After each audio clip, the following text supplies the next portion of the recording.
Heavy cavalry was an integral part of the Mongol army. By definition, they were fully armored. Heavy cavalrymen were troops who went into the thick of the fighting.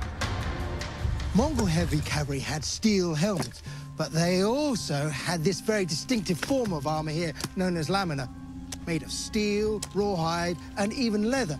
Now, in this example, you can see how the individual scales have been laced together, often with doe skin.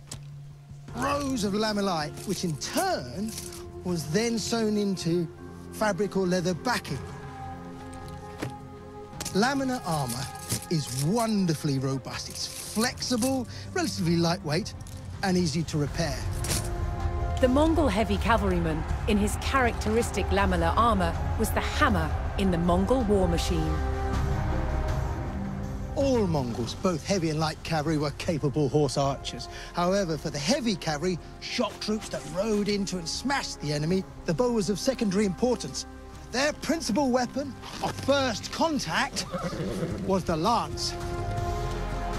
Using the momentum of the horse, the lance was mostly used point first to strike and pierce a foe.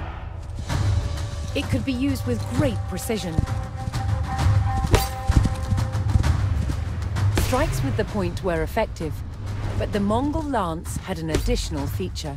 Not only did you have the spearhead for running into and through the enemy, but you also had this hook to haul them from the saddle. It took considerable strength to pull a man from his horse. And doing so took him out of the fighting just as successfully as a head-on strike. In hand-to-hand combat, the Mongols used the sword to slice their way to victory. But they also had this, the great mace, which they used with two hands.